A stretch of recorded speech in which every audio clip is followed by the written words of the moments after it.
En este episodio conversamos con Luis Balbino y Cristian Sobrino de Impulso Boricua, la fuente confiable sobre información sobre la Ley 2022 y su impacto en el mercado de vivienda en Puerto Rico. Este episodio es traído por VIG Mortgage. Si están buscando comprar una propiedad, estén precualificados con el ente bancario que puede cerrar ese caso en 21 días. Llamen al 787-200-8585, 787-200-8585 y no dejen pasar la oportunidad.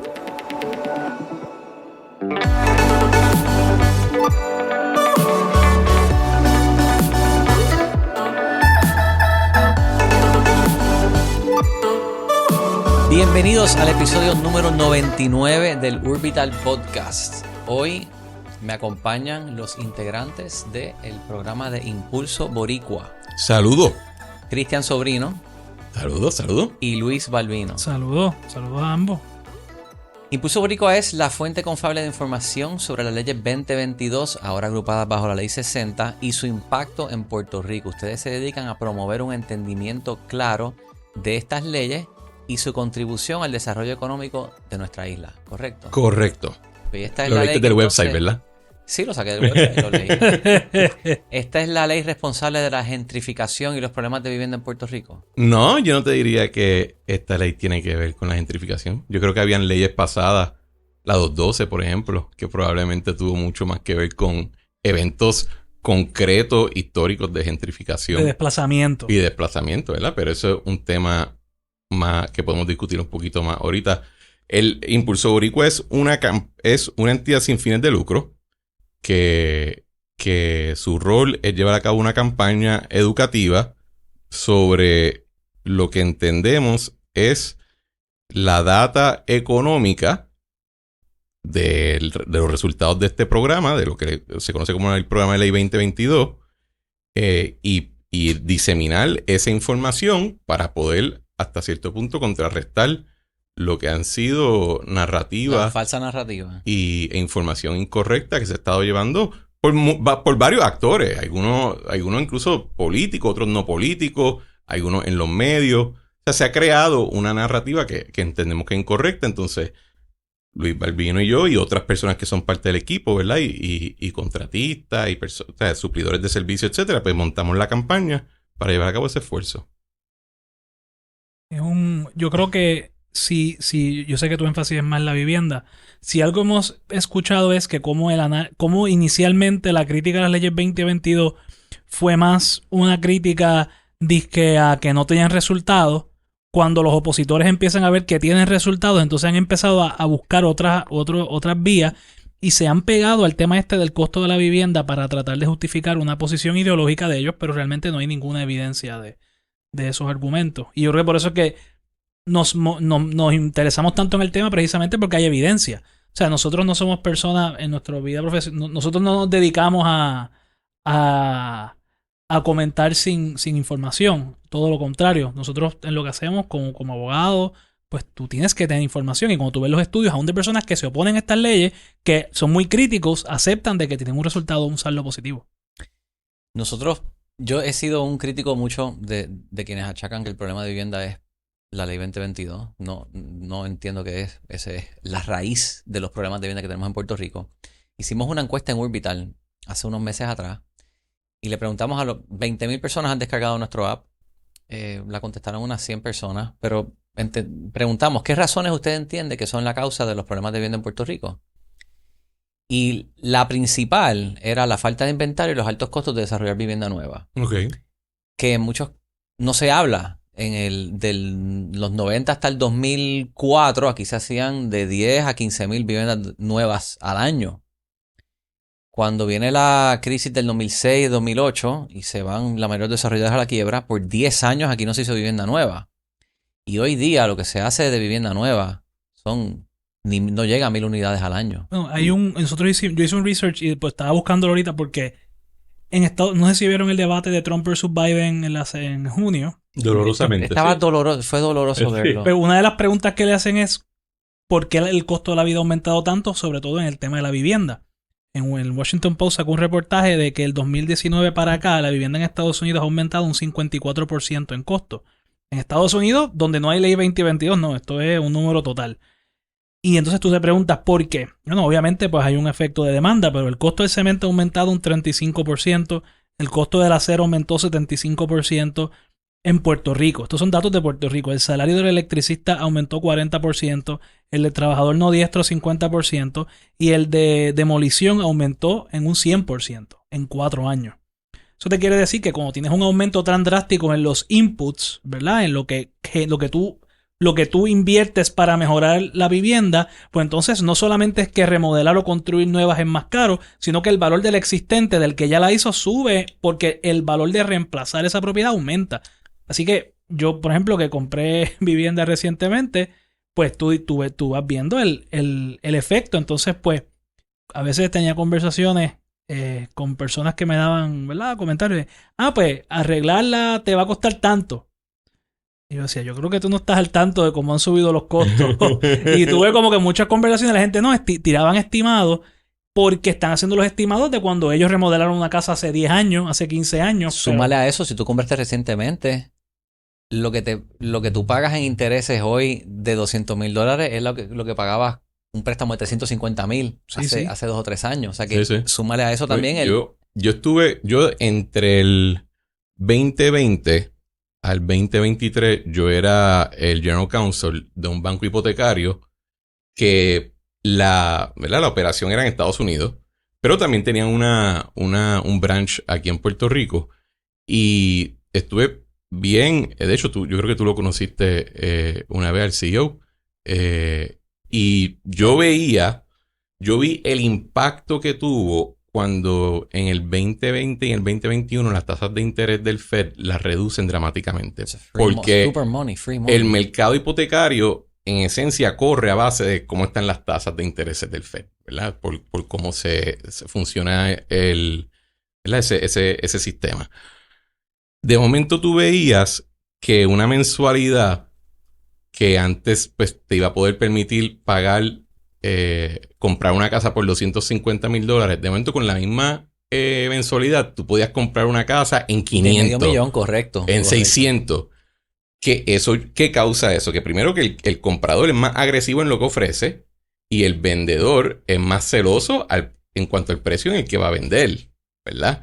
Y eso tuvo un efecto a través de todos los Estados Unidos y Puerto Rico no fue la excepción. Correcto. Le suma a eso que el mercado inmobiliario en Puerto Rico, residencial y comercial, en el 2008-2009 cogió un cantazo dramático por la crisis fiscal que todo el mundo conoce que se dio en ese tiempo, ¿verdad? Pero quizás contrario a otras partes de los Estados Unidos, en Puerto Rico no hubo una recuperación de esos valores. No, porque aquí empezó antes, aquí empezó en el 2006. Exacto. ¿Y qué pasa? Eventualmente pues, va a haber un catch-up effect, ¿verdad? De momento, en algún momento, necesariamente, si yo compré en el 2011, por ejemplo, mi apartamento en $250,000, pues en algún momento yo voy a querer que valga más de $250,000, ¿verdad? Porque de lo contrario, yo estoy esencialmente solamente pagándole renta al banco sin adquirir ningún tipo de valor o equidad en la propiedad. Así que yo creo que varios factores, después le suman lo que dice Balbino, el incremento dramático en los costos de construcción y de la materia prima y del costo del empleado y de los contratistas. Pues eso va a tener un efecto. El tema de la demolición es crucial porque mucha vivienda vieja de los años 60, 70 hasta 80, pues tú tienes que hacer inspecciones de materiales contaminantes, tienes que hacer inspecciones de ingeniería, quizás tienes que hacerle mejoras. ¿Qué es lo que ha pasado con estos programas de R3 de vivienda, por ejemplo, que tratan de arreglar las viviendas y hay que meterle mucho dinero? Y pues cuando tú tienes, por ejemplo, que el costo de demolición, que antes era un unskilled labor prácticamente, le pagabas al mínimo, ahora estás pagando a 15 pesos la hora, 16 pesos la hora, pues eso tiene un efecto sobre todo lo que tú hagas. Mira, pero volviendo al tema de los intereses, yo pues estaban hablando del efecto de los intereses ahora mismo. Con tan solo un número de inflación que vino más bajito de lo esperado hace una semana pasada, creo que fue el jueves. Sí. El mercado de REITs, o sea, de real estate en Estados Unidos, aumentó 5% en un día. O sea, el efecto de los intereses sobre el costo de la vivienda es tan grande que posibilidad de que se reduzcan, cambia en 5% el valor del real estate. Le suma a eso que Puerto Rico tiene ahora mismo los números de desempleo más bajos en su historia, literal, desde la época de los huacas. Nunca Puerto Rico tenía un desempleo tan bajito como el de ahora. Nunca. Y nunca ha tenido una tasa de participación laboral tan alta. Se han dado incrementos en los salarios mínimos y en los salarios de personal exento. O sea, todos estos factores ocurren en un bloque de esencialmente 3 años. Así que, y todos esos factores están directamente relacionados al costo de la vivienda. Bueno, y el huracán María. Se alquiler. Causa una burbuja artificial de... Bueno, y súmale a eso los costos, el incremento en costos de construcción y de mano de obra que te trae el hecho de que el gobierno está reconstruyendo la isla con fondos federales, ¿verdad? Ninguno de esos factores tiene que ver con la ley 2022 ni con el código de incentivos. Ninguno. Yo sí te puedo decir que yo fui desplazado de Dorado Beach. Yo pensé que en un momento yo siendo un humilde abogado iba a poder vivir en Dorado Beach algún día. Pero ya eso no es asequible para mí, ¿verdad? Oye, pero fine, Good ¿verdad? riddance. Todavía vivo bien, ese no es el punto. Así que yo creo que sí uno puede ver que las propiedades, por ejemplo, en un Bahía Beach, que en un momento un apartamento se podía vender en 300 mil pesos, ahora te lo venden en 1 millón. Pues, ajá. Pero vamos a hablar claro, Bahía Beach, Dorado Beach, ese tipo de desarrollo no era para la clase media o la clase trabajadora. Correcto. Y entonces también, a veces uno escucha quejas de incremento de valor en áreas de alto interés turístico o que son las áreas más posh, ¿verdad? Para decir algo. Y de nuevo, ese mercado nunca estaba dirigido a la población media y trabajadora de Puerto Rico. Hubo un momento que hubo una ventana para comprar en Condado, en Isla Verde, en Ciudadela, en el Viejo San Juan. Hubo una ventana entre el 2013, 14 hasta el 2017 y hasta después de María. Eso fue una ventana. Si no la aprovechaste y no tenías el dinero en ese momento, los mercados son cíclicos, puede haber otro momento en el futuro, pero la realidad es que si no te aprovechaste en esa ventana, habrán otras zonas donde tú puedes comprar. Pero esto es bien fluctuante, Giancarlo, porque por ejemplo, cuando yo tenía un apartamento en Santurce que tenía planta, porque era de los últimos que hicieron antes de que se cerró la crisis. Antes del huracán María, valía bien poco. Después del huracán María, el hecho de que tenía planta, que antes del huracán realmente era que nice to have, después de ese huracán, pues el precio de de esa propiedad aumentó un montón simplemente porque tenía una planta. O sea que hay unos factores exógenos de que, por ejemplo, huracanes, la demanda es fluctuante. O sea, quizás en 20 años, Cristian puede tener su sueño de Dorado Beach porque los 22 decidieron que les gustaban vivir qué sé yo, están viejitos ya y se quieren ir a vivir a otro sitio. No o sea, creo que ni entonces me vaya a poder mudar para Dorado Beach. pero me entiendes, o sea, los mercados son cíclicos, la gente tiene que entender eso. Sí. En la encuesta la gente, falta de inventario fue la primera, 75%. Luego la mala planificación y su impacto en la vida urbana fue la segunda, que achacaron el problema de vivienda. Luego mencionan la compra de propiedades por las personas del E22, luego la proliferación de Airbnbs, los intereses y falta de control de los precios de alquiler. Esas son las razones por las que dan. ¿Qué ustedes piensan con respecto a la ley 22 y su impacto en el mercado versus los Airbnbs? ¿En qué sentido? No te sigo. ¿Cuál está causando más problemas en la asequibilidad de vivienda en diferentes zonas de la isla? Bueno, de los que tú acabas de listar, tiene que ser inventario. Porque también, si esto fuera una isla donde tú ves que están levantando condominios o edificios para alquiler residencial a diestra y siniestra y como quiera el precio sigue subiendo, pues ahí hay un issue. Pero la realidad es que en Puerto Rico se construye poco. Sí. Y se construye poco comparado a como era en la era dorada de los 90, de donde el desarrollo residencial, estábamos hablando de una industria de 90,000 empleos, full time, levantando urbanizaciones. Eso no es lo que estamos viendo. De hecho, yo me acuerdo cuando en el 2018, 2019, yo estaba en ese momento todavía cerrando el Banco de Fomento y vendimos la parcela que se convierte en lo que es Riviera, ahora en el área de Río Bayamón. Y ellos, Ajá. y el desarrollador tiene un préstamo de construcción de Banco Popular. Había sido el primer préstamo nuevo de construcción de Banco Popular como en 10 años. Sí, en 10 años. Así que eso, el asunto del inventario es el factor número uno. Y sí, pues eso también puede ver con la permisología, ¿verdad? Porque en la medida que quizás la planificación no es adecuada, pues no se da ese desarrollo. Eso es un factor para considerar. Pero yo creo que en parte es por la dinámica económica. Yo creo que la ley 22 solamente ha tenido un impacto en esencialmente 3 áreas bien pequeñas de Puerto Rico. Dorado, Condado y Palmas, quizá, ¿verdad? Palmas.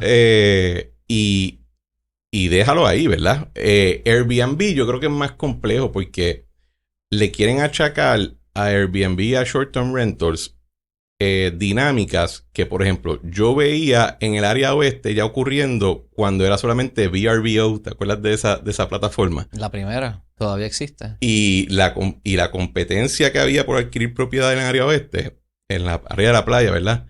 Esa dinámica ya estaba trepando valores y no había llegado un solo Ley 22 a Puerto Rico. Bueno, yo recuerdo cuando yo tenía como 15, 16 años, que tenía un tío que compró una propiedad en Cabo Rojo y no había agua, no había luz. Él compró el terreno y puso un trailer y dijo, eventualmente yo voy a hacer algo aquí. Y ya había problemas de infraestructura, ya no, ¿sabes? Todas estas dinámicas que estamos viendo ya hace 20 años se estaban viendo, yo soy de allá, en Mayagüez. El efecto que tuvo el turismo y el aeropuerto Aguadilla, que se le dio más promoción, ha generado un montón de demanda, que no es solamente esta idea de que se está mudando extranjeros, es que hay mucho más turismo en el área oeste de lo que había hace 20 años. Te puedo decir, por ejemplo, la tarifa por noche, estaba hablando de eso con un cliente mío el viernes, la tarifa por noche en un hotel en el área oeste del 2010 a hoy, que han pasado 14 años, se ha más de duplicado. O sea, eso es un número enorme. O sea, esto no. Y esos hoteles, no es Airbnb. O sea, lo que quiero decir, y eso eran los hoteles, los lower performing del portfolio. O sea que hay más demanda. Yo no creo que sea un tema de ley 22 porque son solamente 2,000 personas. 2,000 personas no desplazan a 3 millones. No es matemáticamente posible. Sí pasa que hay más actividad económica y eso hace que más personas tengan los medios de comprar un hogar. Te voy a dar un ejemplo y quizás tu audiencia no piensa de esa manera. Un préstamo de FHA te piden el 3% más o menos, de la 3.5% del valor inicialmente. Así que si tú quieres comprar una propiedad de $200,000, pues probablemente tú vas a necesitar algo como 10,000 para poder comprarla. Por ese range, 10, 12,000 pesos para poder comprarla. Mucha gente con el PUA y los incentivos y los cheques de Biden, etcétera, por primera vez tuvieron 10,000 pesos encima para poder hacer la compra, porque no olvidemos que en Puerto Rico la inmensa mayoría de las personas no tienen $500 en la cuenta de banco. O sea, se nos olvida de que esas inyecciones de dinero hicieron posible por primera vez que un montón de gente que no tenía ahorro ahorraran suficiente para hacer su primera compra, y eso generó había una demanda de 15 años acumulándose de personas pensando cómo yo voy a poder comprar. De repente tienen el cash y compran. Bueno, una de las anclas de este podcast, Fernando Rodríguez, que no está, pero su mercado es $300,000 para abajo. Ok. Y el 60% de las ventas de él son puertorriqueños de afuera comprando cash acá que quieren regresar a la isla. Sí. Y ese, tú no escuchas eso el no dato. son ley 22. No, bueno, no son ley 22. Y por donde iba un poquito Balvin ahorita, nosotros, según el estudio que publicó recientemente el Departamento de Desarrollo Económico, decretos de ley 22 o bajo ley 60, pero de individuos, ¿verdad? En el 2022 habían 2,660. Vamos a redondearlo a 3,000. De una población de 3 millones de personas, eso es el 0.1% de toda la población. Así que yo creo que se le debería hacer bien difícil a cualquier persona entender que vivienda o incluso alguno que otro desarrollo de el 0.1% de la población le está causando un issue dramático de vivienda al otro 3 millones de personas. Y que incluso aparentemente solamente ocurrió del 2021 para acá porque el programa se legisló en el 2012 y por 10 años nadie escuchó ni dijo nada sobre el tema, ¿verdad? Así que uno pensaría, pues quizás hay un ramp up, ¿verdad? Si está causando el problema. No, fue de cantazo. Y ahí es que uno ve que hay personas que pueden tener objeciones ideológicas con el programa y todo el mundo tiene derecho a pensar lo que le dé la gana. Pero hay otras personas que están tratando de atar narrativas para ver con qué enganchan. Y este tema, y si la ley 20 y 22 no existiera, iban a buscar otro tema. O sea, que no quede la menor duda. Posiblemente, después de las explicaciones que hemos estado dando, ya están buscando otro tema. Sí. Porque notamos bastante el cambio de narrativa. Y yo creo que sí, en parte, siento que el próximo target va a ser este tema de la regulación de los alquileres por desconocimiento. Porque si hay una cosa que está... Yo creo que una vez vi una columna de Paul Krugman, que es un economista de centro izquierda, bastante de izquierda. Y él dice, la única cosa que los economistas están de acuerdo es que el control de rentas no funciona. Bueno, el control de precio en general. El control de precio en general, pero el control de renta en particular, porque el control de renta genera una incertidumbre sobre el valor futuro de la propiedad, claro, que impide que tú hagas una inversión a 20 o 30 años, que es el periodo de repago de una inversión en vivienda. O sea que hay muchas personas... O sea, yo no puedo hacer un proyecto de vivienda para alquiler o para venta si yo no sé cuánto va a valer en 20 o 30 años, por lo menos tengo alguna idea. Y el concepto de que alguien va a decirme cuánto puedo alquilar o congelarme lo que puedo alquilar a pesar de que los costos aumenten, impide la inversión. Y eso es lo que va a hacer más difícil que el inventario crezca. En la falta de inversión. Y por eso yo creo que la ley 22 sí ha tenido un efecto, pues son solamente 2,000 y pico personas, ha sido en reactivar los músculos de inversión en Puerto Rico. Porque si no hay capital para hacer... O sea, un banco te presta 80% del costo de un proyecto, pero el otro 20% lo tienes que poner tú. Y no había en Puerto Rico la gente para tener 20% para comenzar la machina de estos proyectos por mucho tiempo. ¿Cuál debería de ser la política pública de una administración que quiere entrar a gobernar en enero del 2025, que quiere de verdad resolver el problema de vivienda? ¿Cuáles serían las propuestas que quisiéramos escuchar o que deberíamos de estar escuchando? Bueno, eso es un tema, ya es un tema fuera de impulso boricua, ¿verdad? En términos claro, de policy. Pero aquí que uno dice repeal Act 60 y suenan como los republicanos, repeal and replace Obamacare, y una vez iban a repeal it. ¿Cuál es el replace? ¿Cuál es el replace? No tenían idea. Aquí igual, hablan de repeal Act 60, sí, y cuando les preguntes con qué lo vas a reemplazar, un poquito de lo mismo que tienes para seguir incentivando a la economía local. Y quizás no tienen idea de cómo. Yo a veces hago el chiste de que un programa funciona. Tú sabes que un programa está funcionando en Puerto Rico cuando escuchas gente gritando para quitarlo. Para las cosas que no funcionan, nadie se queja. Pero las que funcionan, todo el mundo las quiere tumbar muchas veces. Y me recuerda mucho lo que yo vi. Yo no viví la época dorada de las 936, por ejemplo, ¿verdad? Pero yo viví la salida. Y yo recuerdo...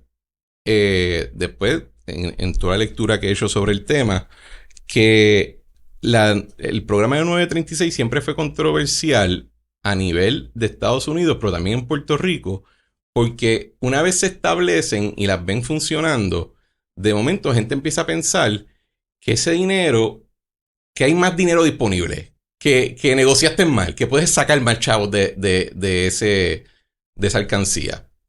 Y en esa línea vimos tanto a nivel federal como algunos sectores locales aniquilar ese programa.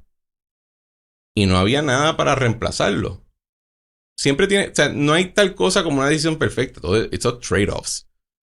Pero cuando tú quitas algo que está funcionando y no tienes nada con qué reemplazarlo o con qué atender las dificultades que van a surgir de sacarlo, lo que termina haciendo es pegando un tiro en el pie. Y en Puerto Rico lo vimos con la 936, pero en Estados Unidos lo vimos con la desindustrialización de todo el Midwest, del área sur de los Estados Unidos. El Rust Belt. Ese impacto surge en parte porque alguien dijo, podemos sacarle más chavo a la alcancía, quitaron cosas que funcionaban y después nadie sabía cómo atender lo que viene después. Y por eso es que decir, vamos a eliminar esto y a Dios que reparta suerte, ojo, ¿verdad? Porque ahora mismo, entre Ley 20 y Ley 22, mínimo están creando 75,000 empleos directo e indirecto. Mínimo. ¿Ok? Y eso según el informe que publicó el DIDEC. Eso no son Luis Balbino ni yo inventando los números. Tú eliminas esas operaciones. Cuidado que los 75,000 no se te monten un avión y arranquen. ¿Verdad?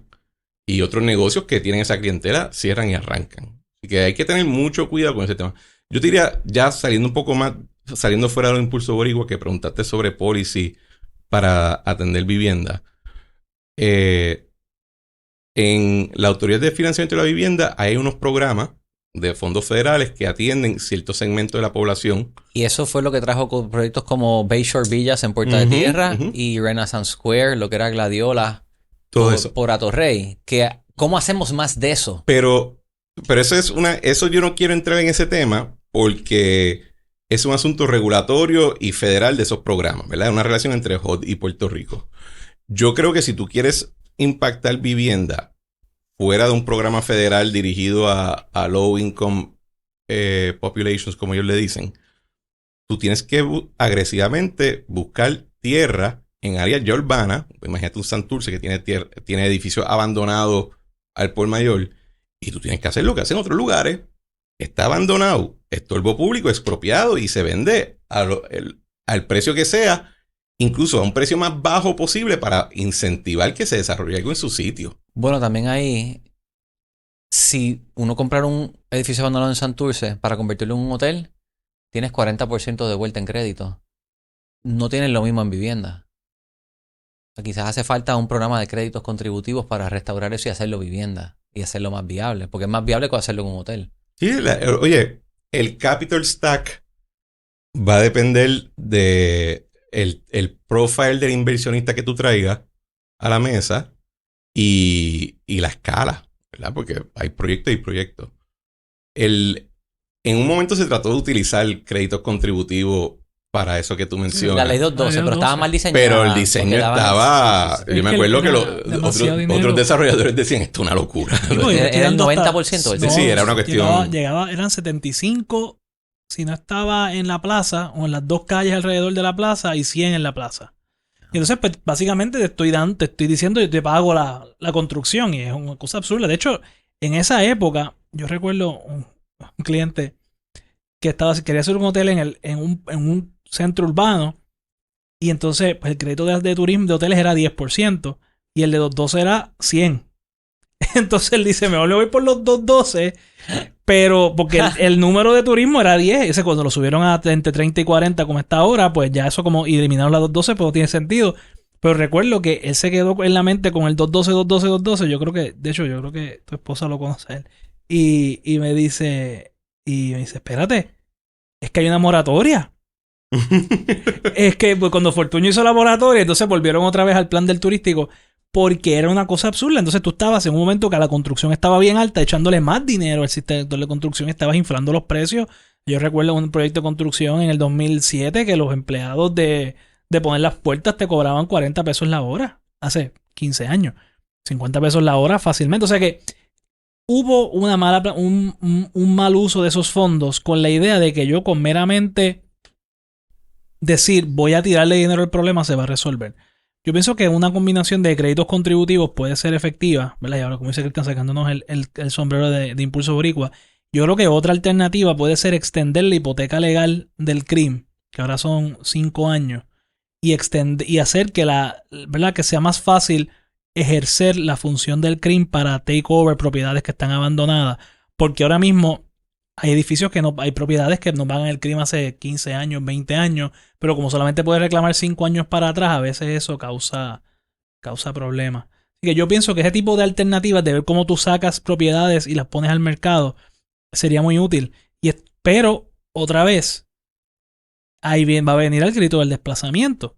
Porque entonces va a venir personas que van a decir, pero el que compró esa propiedad, la compró a precio de carne a bomba y después la hizo algo ahí, la vendió a un buen precio y ese es malo. Por eso es que se está demonizando el capitalismo cuando hablamos de las leyes 2022. Se está demonizando la inversión en vez de atender el problema de que Puerto Rico es una sociedad pobre. Pero tú no vas a salir de la pobreza sumiéndonos a todos en la misma pobreza. Pero fíjate, si uno busca hacer una buena planificación de una zona particular, ponte Santurce, o como un amigo mío que está aquí que habló sobre la calle Serra. Me dice, los que crean la riqueza, los que proveen la riqueza del lugar, la crean, tienen el derecho de vivir en ella también. Si tú trabajas en un restaurante y estás creando riqueza ahí, también debes de poder vivir ahí. Y Iván Zavala, cuando trabaja en la restauración de la Serra, fue bien enfático en que aquí yo tengo que tener Sí, un hotel y apartamentos a corto plazo, pero también tiene que haber vivienda asequible, tienen que estar los mismos que alquilaban antes, tiene que haber personas que quieran comprar proyectos nuevos, tiene que estar esa diversidad ahí para que sea viable el entorno completo. Hasta cierto punto eso es lo que ha querido hacer Prouty en Santurce. Él hizo la casa donde está viviendo allí gente de 55 o más. Es como un senior living home. Tiene ciudadela, trabajó el parque, quiere revitalizar los alrededores. Estos desarrollos que podemos proponer no deben de ser en un vacío, simplemente compra un edificio abandonado y haz algo ahí. Hay que ver la cuadra completa y entonces ver cómo están todos los diversos componentes. Y quizás ahí es que debe de haber mejor política pública. Sí, pero yo te argumentaría que cuando yo por lo menos hablo de estos espacios abandonados, y yo en un tiempo estuve viviendo en Santurce por un año, he tenido oficina allí, etcétera. Pues Iván estaba hablando de la calle Serra, que era una área que siempre ha estado poblada, ¿verdad? Yo estoy hablando de áreas enteras de nuestra ciudad, de San Juan, ¿verdad? Por ejemplo, que no hay nadie. Eso está abandonado por cuadra. Son otros 20 pesos. O sea, ahí no hay una comunidad necesariamente que atender. Hay que ayudar a la comunidad que está justo al lado, que está alta de ver eso ahí abandonado. Eso es otros 20 pesos, ¿verdad? Pero mi enfoque siempre y mi área de interés siempre ha sido que uno hace con espacios enteros que le dicen blight, ¿verdad? En inglés. Ajá. Que están totalmente, parece un páramo, como si le cayera una bomba encima, y los ve así año tras año y dice, ¿qué pasa? Atender ese problema creo que crearía espacio para atender el asunto de inventario, que al fin y al cabo es inventario para personas que pues simplemente se le está haciendo difícil encontrar inventario cerca del área donde quieren estar. Pero eso es lo que dice Balbino, ¿verdad? El problema a veces con eso es que una vez las medidas que se utilizan para atender revitalización urbana en todo el mundo no siempre son las menos antipáticas para alguien en particular que quiere que en lugar de construir algo, construir una cooperativa, no sé qué diablos. Me recuerdas estaba leyendo hace poco un libro sobre de unos economistas que son marxistas. Uno de ellos creo que es Bernabe, el senador Bernabe, sobre la historia económica de Puerto Rico. Y aunque obviamente pues, uno puede tener sus diferencias con la filosofía pues traen datos interesantes. Y uno de los datos interesantes es que cuando llegaron los americanos a Puerto Rico después de la invasión, una de las observaciones que ellos hicieron fue que en Puerto Rico la tierra se mantenía acaparada por personas que no la usaban. Y ellos decidieron, una de las medidas que se tomaron para atender el acaparamiento y reactivar la economía fue imponer un impuesto de 1% al valor de la tierra, el primer impuesto a la propiedad. Eso desarrolló un economista de Estados Unidos que vino y dijo... Impuesto al suelo. Impuesto al suelo, ¿no? 1%, el que no, uno de valor. Land value tax. El que es algo que moderna hoy es medio es la tendencia. Bueno, es la tendencia hoy para revitalizar precisamente. Pues en 1900 se hizo eso. Y cómo lo dice el tipo, el escritor, él dice, ¿cómo recuerda la historia ese impuesto? Como la desplazación, el desplazamiento de los agricultores boricuas por la inversión americana. Y cuando tú mirabas, realmente no. Realmente el único, por ejemplo... Era poner la tierra a producir. Mis tatarabuelos tenían un terreno en San Sebastián que se convirtió en una central. Yo tenía un trapiche ahí, pues vinieron una gente, compró la central, el terreno, se hicieron la central y mi familia se mudó para Moca. Pues eso es considerado por muchas personas un desplazamiento. Es exactamente lo que pasó hoy en Puerto Rico, que ellos llaman desplazamiento, que hay personas que llegan, compran una propiedad y el que vendió esa propiedad se mueve a otro lugar que para él le sirve mejor. Pues nadie te obliga a vender, esa es la otra cosa. Solo que te quiero decir es de que la idea de poner la inversión, de obligar a que la gente utilice las propiedades productivamente para evitar ese blight es controversial y siempre lo va a ser porque hay un choque entre el interés de uno de administrar la propiedad privada y el interés social de que esa propiedad sirva a un fin. Y pues lamentablemente en Puerto Rico ese choque se ha convertido más en un yo te voy a obligar a ti a usarla como a mí me da la gana y tú absorbes las pérdidas. Y hay algo también en la personalidad de los desarrolladores que lo hace un poquito antipático. Yo he bregado con desarrolladores en Puerto Rico y en todos los Estados Unidos. Y todos tienen el mismo perfil de personalidad y puedo entender que a veces sacan por el techo a una persona u otra. Es tan retante construir por el tema de que la construcción, tienes que ver con el banco que no te quiere soltar los chavos, con el gobierno que no te quiere los permisos, con los clientes que te quieren comprar más barato, con el suplidor que te quiere pasar por la piedra, que tú te conviertes en una persona combativa. Y la obra extramuro que te piden también, porque tienes entonces que arreglar la subestación o hacer una nueva porque la electricidad no aguanta. Hacer nueva infraestructura de tubería. De hecho, sale 40% más caro impactar y desarrollar en una zona urbana que aplanar en el monte y hacer casas nuevas de un piso. Sale de 40-50% más caro. Por eso entonces se sigue el desparramiento urbano. ¿Dónde quiere vivir la gente? No sé si esa pregunta se hace lo suficiente. ¿Quieren tener que montarse en un carro y guiar o se mudarían y considerarían estar en unas zonas por Santurce, por Trastalleres?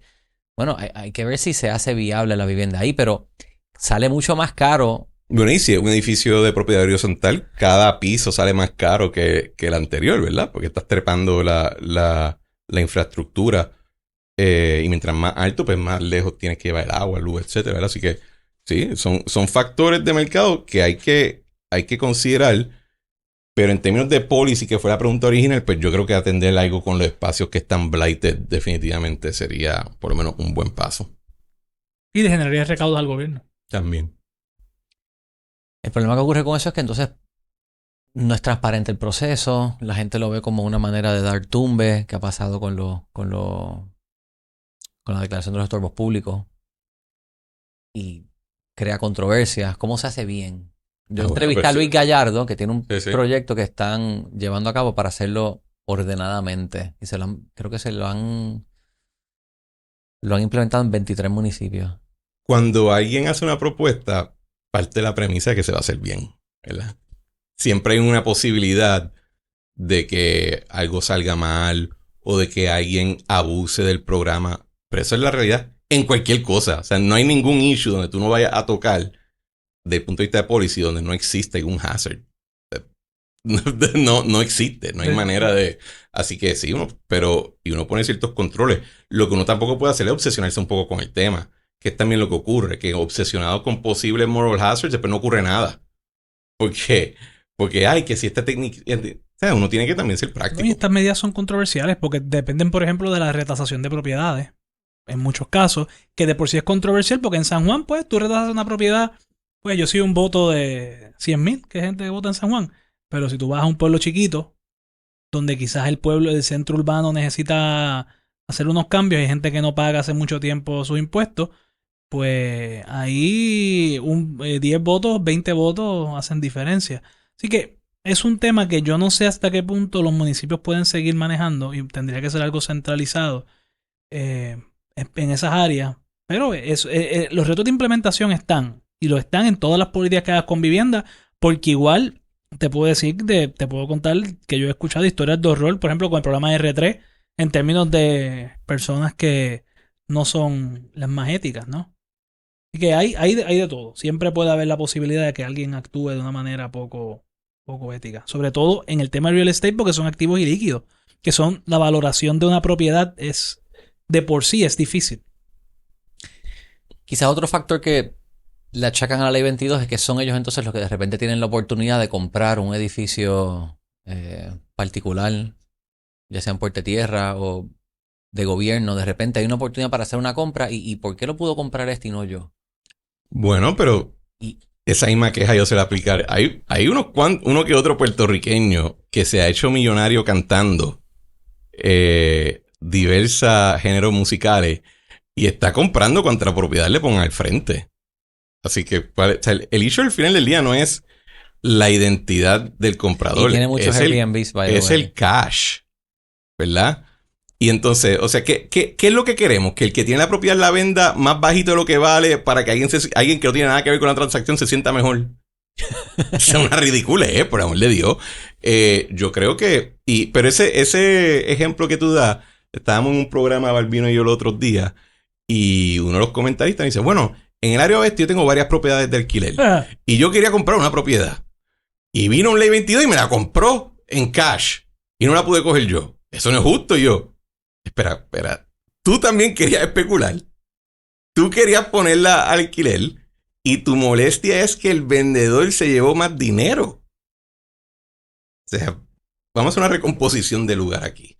Yo creo que, sin duda, el asunto de capital disponible en Puerto Rico para empresarios locales es relevante en la medida que tú ves que mucho de ese capital en el 2009 en adelante se evaporó por el cierre de los bancos. Y la quiebra, sí. 2 billones en bonos. El desplome de los bonos. Los bonos se fueron 2 billones de dólares. ¿Cómo se dice? La crisis económica en general, que vio que muchas de las propiedades, muchos negocios tuvieron que cerrar. UBS, o sea, el clave de UBS. El capital de Puerto Rico cogió un cantazo, sin duda. Ahora, si tú quieres que ese capital se reconstituya, no puede ser simplemente quedándote admirando lo que fue. Tienes que hasta cierto punto permitir que algo crezca. Así que, y yo conozco de varias empresas que tienen un inversionista Ley 22, pero tienen inversionistas puertorriqueños o tienen ejecutivos puertorriqueños. O sea que esta cuestión de que el capital, esa inversión de alguna manera no afecta positivamente a capital o a profesionales puertorriqueños, simplemente pues no es cierto. No, es que, mira, yo no quiero, cuando lo diga van a saber qué banco es, pero no quiero. Yo recuerdo una vez estaba en escuela de Derecho y alguien dice, no, porque los accionistas del banco tal son tal y tal. Y yo digo, profesor, eso no es cierto. Todo eso fue en el 2010. ¿Cómo que no es cierto? Son tal y tal, esa es la junta de directores. Y yo no, eso fue antes de que la crisis financiera. Después de la crisis financiera, los accionistas son tal fondo mutuo, tal fondo índice, tal fondo mutuo. Y cuando me dice, de verdad, y cuando yo le enseño la página del SEC, qué sé yo, Vanguard, Fidelity, la lista completa. Porque es que así es que funciona la economía globalizada.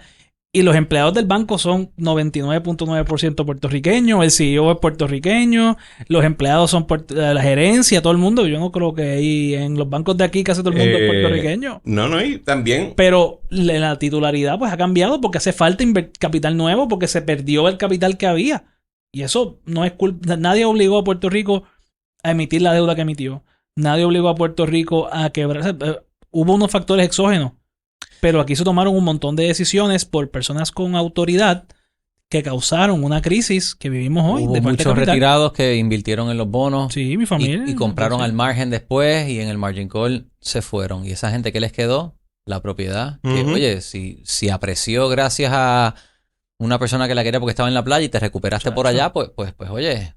Pero ese factor probablemente se daría igual sin los Ley 22. O sea, el valor de los Ley 22 y de la Ley 20 que está íntimamente atada a ella, aunque las quieran separar a veces, es que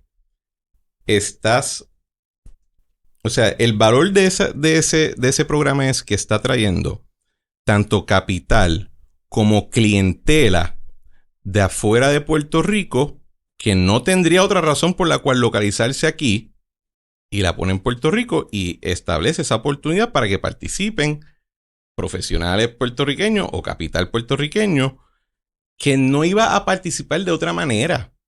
Porque es verdad, el mercado de los Estados Unidos es inmenso. Son 330 millones de personas, la primera economía del mundo. Pero cada segmento industrial o cada segmento de negocio es bien insular. Son comunidades relativamente cerradas y tú necesitas tener conexiones dentro de esa comunidad para poder participar. Y es similar a cualquier ecosistema de negocio. Al tú traer esa clientela aquí, de momento, los puertorriqueños podemos establecer relaciones sin necesitar la carta introductoria de un Ley 22, pero necesitaste la carta introductoria al principio, ¿verdad? Y se crean empleos, se crea conocimiento de los métodos de inversión y los programas que se utilizan. O sea, ha tenido un efecto, pero ese efecto es atado al propósito del programa, que es traer a Puerto Rico capital y clientela que de otra manera no tendría razón por qué estar presente en la isla. Vamos a hablar sobre otros tipos de propiedades, agricultura y comercial. Han habido muchas inversiones en propiedad, en fincas, en agricultura. Háblame un poco de eso. Bueno, te puedo dar un ejemplo. Eso no se menciona. Nosotros, como parte de la campaña, tuvimos el ejemplo de una finca en Barranquitas, si no me equivoco, que genera millones de toneladas de lechuga y genera cientos de empleos en un área económicamente deprimida. Este ejemplo no forma parte de la campaña porque obviamente pues no podemos incluirlos a todos. una enorme finca de café en la montaña de Puerto Rico, que también genera cientos de empleos. Estamos hablando en el tema comercial, una compañía que también pusimos en la campaña que da financiamiento a pequeñas empresas. O sea, si tú vas a la historia de Puerto Rico, no sé si tú tienes que haberlo leído, el informe Tobin en su momento, en los años 70 ya se había identificado que Puerto Rico tenía una falta de capital enorme. Puerto Rico no, carece de capital. Si tú entonces en el 2024 puedes identificar una fuente de capital, eso va a generar una actividad económica brutal porque el puertorriqueño, por diferentes razones que se desconoce, no hay una explicación racional para ello, no ahorra, no invierte, ¿verdad? El puertorriqueño no tiende a tener el capital suficiente para aprovechar las oportunidades que da nuestra isla. Si tú traes el capital, genera los empleos, genera la actividad, genera riqueza y oportunidades para los demás. Así que y el ejemplo de la agricultura en Barranquitas, por ejemplo, de la hidropónico, es simplemente impresionante el efecto que tiene una comunidad. O sea, el traer una fuente de 200 empleos directa a un lugar como Barranquita es transformador porque eso genera unos knock-on effects alrededor. ¿Han visto la operación? ¿Fuiste para allá? No, yo no he ido. No, hemos visto los videos. Hemos visto los videos que nos contaron. Hemos visto la de financiamiento de pequeñas empresas. Sabemos de otra inversión en el centro de la isla que es de café. Lo que pasa es que ahí no tenemos autorización para utilizar el nombre de ellos. Pero también una inversión masiva. Y ambos han sido con capital de Ley 2022. Sí. Prácticamente exclusivamente de Ley 22. Sí, son equipos locales que utilizan el capital de Ley 22. O sea, que no es nada controversial si tú lo piensas, ¿verdad? Para nada. Todo proyecto necesita capital de alguna fuente. En el lado turístico también sabemos de hoteles que son financiados en parte por ellos. Bueno, en el Bio San Juan se abrió uno recientemente. Sí.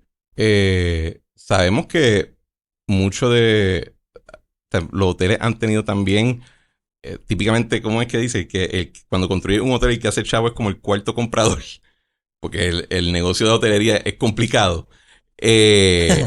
Pues hay varios hoteles de Puerto Rico que fueron desarrollados hace tiempo, pero los que los compraron recientemente son también fondos con gente de Ley 22 y les va muy bien. Y de ese capital han remodelado, han expandido la oferta. O sea que hay ese valor. De hecho, yo pensaría que algo que debería...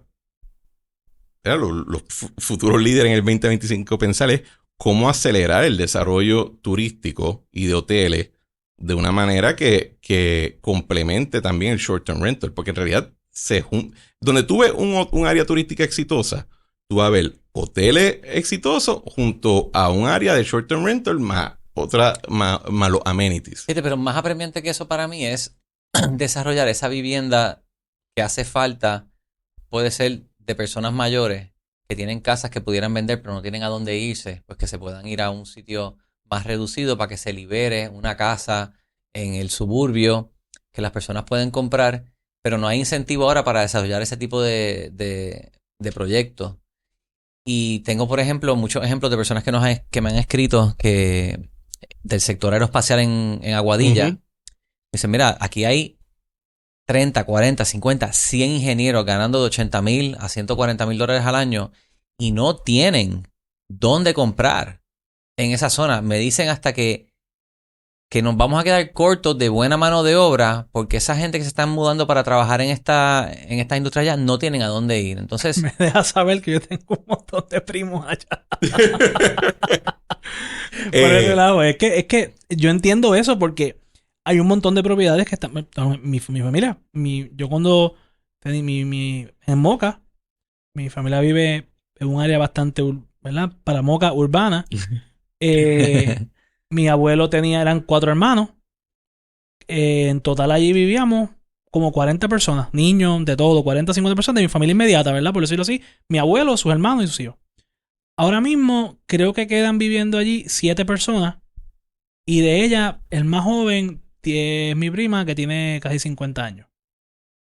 No, 52. O sea, lo que te quiero decir es que de un área que tenía 40, 50 personas viviendo, de un grupo o entorno familiar, se han ido. O sea, que hay mucha vivienda. Pero ¿qué pasa? En cada una de esas casas donde vivía, vive una persona. Mi abuela vive sola, mi mamá, ¿sabes? Y es eso. Pero ¿a dónde se van a ir que se sientan cómodos? Si se quieren ir también, porque... Y esa es la otra... Pero para que ellos se quieran ir, pues tú tienes que crear el ambiente.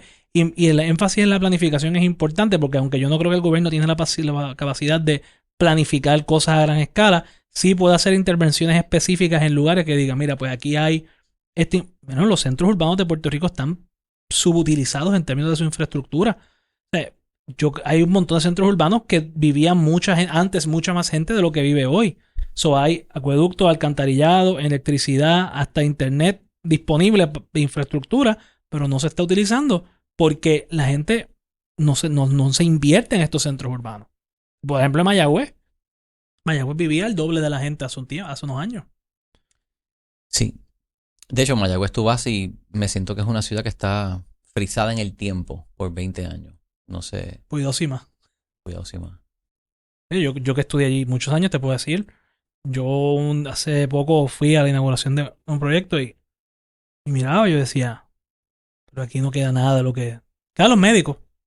Fuera de las oficinas médicas, no hay restaurantes. Puerto Rico ha perdido casi 1 millón de personas, o sea, no es de... Pero los centros urbanos han sentido duro ese golpe, sobre todo en el área fuera del área metropolitana. Los centros urbanos se han vaciado muchísimo. Sí, no sé si quienes trabajan en la política tengan el pulso de lo que quiere de verdad o lo que necesita la gente. Tu mamá que vive sola quisiera reubicarse a un lugar donde vive como en un dorm, pero de gente mayor, ¿verdad? Como hizo Prouty en la casa. Yo no creo que el gobierno central tiene la capacidad. Yo creo que eso es algo que tiene que ocurrir a nivel municipal. ¿Cómo lo facilita a nivel municipal? Pues perfecto, planificación a nivel municipal, pero tiene que bajar de arriba, de alguna manera. No, o sea, al final del día, el dinero va a subir del mismo sitio. O sea, no es... O sea, va a necesitar capital para llevar a cabo un plan de revitalización en un área específica y el municipio tiene más que suficiente capacidad de hacer eso. O sea, el problema con centralizarlo todo es que entonces todos esos proyectos tienen que ponerse en fila en la fila que se establece según la capacidad administrativa del equipito que vas a tener que montar a nivel central versus tú dejar que eso ocurra orgánicamente. Sí, esos son los proyectos de vivienda de los que hablamos aquella vez con Nandy. Bueno, pero que eso es diferente porque esos proyectos también van a una fila. Ya están en fila a nivel federal. Sí, por eso todos esos proyectos están en fila. Sí, o sea, hay muchos proyectos que están en fila que no se... El costo de construcción ahora mismo ha aumentado muchísimo porque hay mucha obra del gobierno de reconstrucción que se está haciendo ahora de carretera que yo he escuchado... No es a lo que se cotizó y tienen ese problema. Y va a seguir y probablemente siga subiendo. Difícilmente reduzca el valor de la construcción. Si tú le metes $100 billones a una isla en construcción gubernamental, pues va a tener un efecto en los costos de construcción, ¿verdad? No creo que hay que ser mucho mayor hay que tener un premio Nobel en economía para saber mucho mayor que el que tiene la ley 22. Y de hecho, una cosa que quería mencionar, que cuando se habla de la ley 22 se dicen muchas cosas equivocadas. No, que esto es súper atractivo, esto es súper bueno para la gente, que esto nos están tumbando. No es cierto. O sea, en Estados Unidos hay decenas de millones de millonarios. Y en Puerto Rico han venido 2,000 y pico. O sea, de cada 10,000 millonarios en Estados Unidos, a Puerto Rico viene uno. O sea, que la idea de que yo puedo hacerle cambios a esto para sacarle un poquito más... O sea, ya como está, le está sacando uno de cada 10,000. Si lo cambias, puedes quedarte en cero y pones en peligro el programa completo. Yo creo que, volviendo un poco a lo que dijiste originalmente, de qué puede hacer un político para mejorar o a mejorar el clima de negocio, pues muchas veces lo mejor que se puede hacer es simplemente no chaval claro, con las cosas y crear una incertidumbre de cuándo va a pasar y pues yo no voy a moverme porque y si pasa algo la intervención gubernamental tiene que ser bien pensada y muchas veces se hace a base de razones emocionales, no a base de razones lógicas. Para mí quizás lo más frustrante es el trancamiento que veo con el proceso de permisos y de herencias. Por ejemplo, en Orbital a mi sistema llegan cientos de solicitudes al mes de analizar precios de propiedades en el app. Y pues estoy pasando por una herencia. Y esos procesos pueden tomar de 6 meses a 2 años o más, dependiendo de la complicación de ese proceso particular. ¿Cómo tú agilizas eso? Y hay inventario. Yo tengo un caso que casi lo estoy haciendo pro bono porque es una propiedad que heredaron una hermana. Y pues por issues de título y de etcétera.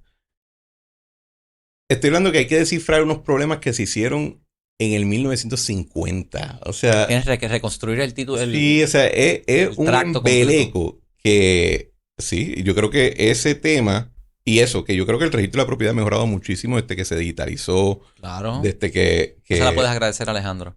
¿Cómo? Esa se la puedes agradecer a la Yo creo que yo se la Totalmente. agradecí una vez. Totalmente. Eso fue Mayra, la licenciada Mayra Huergo. Eso nada más. Pero yo creo que también hay que ver cómo tú lo llevas al próximo nivel, donde resolver issues de título, una vez lo identificas mucho más fácilmente gracias a la digitalización, pues es más simple y expedito que estar teniendo que reconstruir los tomos de, qué sé yo, del código de Hammurabi. O sea, no debe ser una cuestión tan esotérica. Y a veces conseguir, yo con la casa que compré, tenía plan de mensura y todo, pero era una sucesión. Y pues el poder ponerse de acuerdo, pues ellos se tardaron un montón de tiempo en poder venderla precisamente por eso, porque es que ponerse de acuerdo, el mero hecho de ponerse de acuerdo en vender y un precio y conseguir un comprador no es fácil. Y si uno vive fuera, firmar un poder, tiene que ser suman. No, y después, de cierta manera. hay esta mitología que también se ha hecho de que, por ejemplo, si tú eres un ley 22, tus permisos te los dan más rápido. Ah, bendito. Eso es totalmente... No, alguien de hecho, alguien publicó en las redes, van a eliminar los gatos porque un ley 22 se quejó Sí, exacto. de que la peste a gato y por culpa de los ley 22 es que están eliminando los gatos. Mira, hombre, por favor. Primero, eso es parte de la premisa de que no existen problemas burocráticos en otras partes del mundo. Y eso es falso, ¿verdad? Segundo, yo creo que si resolviéramos esos problemas en general, tú verías mucho más despliegue de capital, tanto local como los ley 22. Porque habría... porque no tienen un horizonte de tiempo tan amplio para poder empezar a hacer dinero. Ese asunto definitivamente sí hay que atenderlo de alguna manera u otra.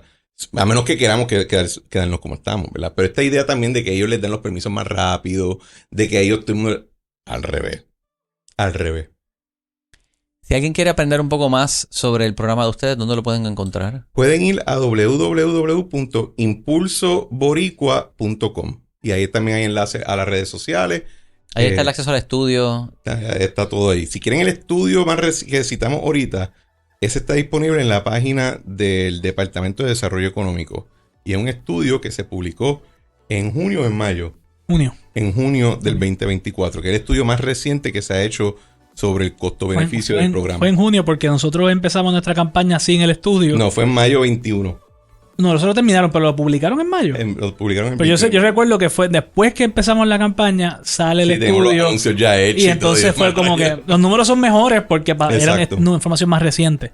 O sea, nosotros estamos operando a base de un estudio que se publicó, si no me equivoco, en el 2020. 2019, perdón. 2019. No, pero el estudio de Gustavo fue después.